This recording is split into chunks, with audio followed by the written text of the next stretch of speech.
नमस्कार, आप देख रहे हैं द लॉर्ड वॉइस और आज हम बात करेंगे एक ऐसे केस की जिसने भारत और विदेशों में बहुत चर्चा बटोरी है। ये मामला है केरल की रहने वाली नर्स निमिषा प्रिया का, जिन्हें यमन की अदालत ने मौत की सजा सुनाई है।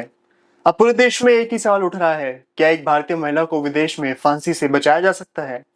इस केस में कानून क्या कहता है, इंसाफ की कितनी उम्मीद है और भारत सरकार क्या कर रही है? आइए जानते हैं पूरी कहानी सरल भाषा में। निमिषा प्रिया केरल की रहने वाली एक नर्स है। वो कई साल पहले काम करने के लिए यमन चली गई थी। वहां उन्होंने पहले एक अस्पताल में नर्स के तौर पर काम किया और बाद में खुद की एक छोटी सी क्लिनिक खोल ली। लेकिन चूंकि यमन में विदेशी महिलाओं को अकेले क्लिनिक खोलने की इजाजत नहीं है, इसलिए उन्होंने एक यमनी नागरिक खालिद को अपने क्लिनिक का पार्टनर बना लिया।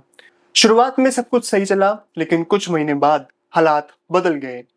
खालिद ने धीरे धीरे क्लिनिक पर कब्जा करना शुरू कर दिया। रिपोर्ट्स के मुताबिक उसने नमीशा से पैसे भी लिए, उनके दस्तावेज छीन लिए और उनके साथ मारपीट करने लगा।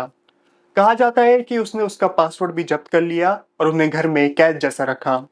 निमिषा ने कई बार मदद मांगने की कोशिश की, लेकिन विदेशी जमीन पर एक महिला के लिए इंसाफ पाना इतना आसान नहीं था। थक हार कर उन्होंने अपनी एक भारतीय महिला दोस्त के साथ मिलकर एक प्लान बनाया ताकि वो पासपोर्ट वापस लेकर भारत वापस आ सके। निमिषा और उनके दोस्त ने तय किया कि वो खालिद को बेहोश कर देंगी ताकि पासपोर्ट चुपचाप ले सके। लेकिन इस योजना में गलती हो गई। खालिद को बेहोश करने के लिए जो दवाई दी गई थी वो जहर साबित हुई और उसकी मौके पर ही मौत हो गई। घबराकर दोनों महिलाओं ने खालिद की बॉडी को छुपाने की कोशिश की। उन्होंने उसके शरीर के टुकड़े किए और पानी की टंकी में डाल दिए। लेकिन ये राज ज्यादा दिन तक छुपा नहीं। पुलिस ने जांच की और 2017 में दोनों महिलाओं को गिरफ्तार कर लिया गया। यमन में केस चला और 2020 में कोर्ट ने निमिषा प्रिया को मौत की सजा सुनाई। उन्होंने इस फैसले के खिलाफ अपील की, लेकिन 2022 में यमन की सुप्रीम कोर्ट ने भी मौत की सजा को बरकरार रखा। अब इस केस में एक ही रास्ता बचा है, दिया, जिसे ब्लड मनी या खून के बदले पैसे देना कहते हैं। यमन में शरिया कानून चलता है और इस्लामिक कानून के मुताबिक अगर मर्डर हो जाए तो मृतक के परिवार वाले चाहे तो आरोपी को माफ कर सकते हैं, लेकिन बदले में उन्हें एक तय रकम मिलती है जिसे दिया या ब्लड मनी कहते हैं। यही वजह है कि जब भारत में कई लोग और संगठन ये मांग कर रहे हैं कि सरकार खालिद के परिवार से बात करे, उनको ब्लड मनी दे और निमिषा को फांसी से बचाए। भारत सरकार की तरफ से इस केस में शुरुआत से कोशिशें हो रही है, लेकिन यमन इस समय गृह युद्ध जैसी स्थिति में है। वहां स्थायी सरकार नहीं है, इसलिए कोई भी बातचीत या डिप्लोमेटिक प्रोसेस आसान नहीं है। इसके बावजूद भारत का विदेश मंत्रालय, कुछ एनजीओज और एक्टिविस्ट लगातार यमन के अधिकारों से संपर्क में हैं। कोशिश यही है कि किसी तरह खालिद के परिवार से बात हो सके और उन्हें माफ करने के लिए मनाया जा सके।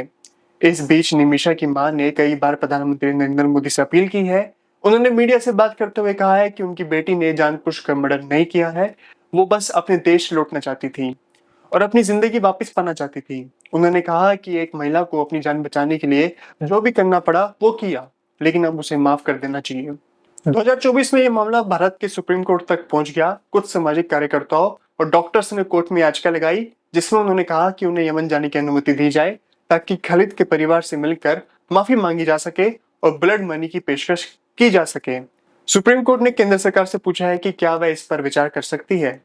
इस बीच सोशल मीडिया पर #सेफ नमीशा प्रिया नाम से एक बड़ा कैंपेन शुरू हो गया है।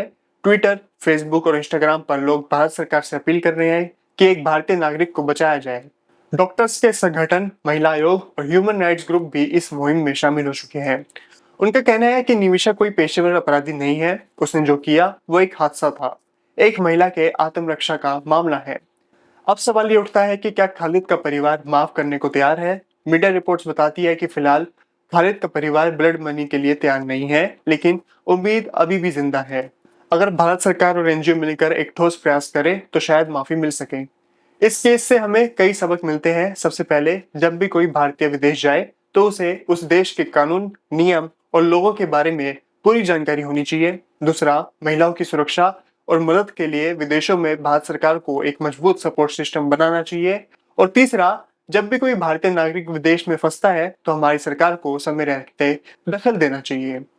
निमिषा प्रिया का केस बहुत भावुक है और दर्दनाक है।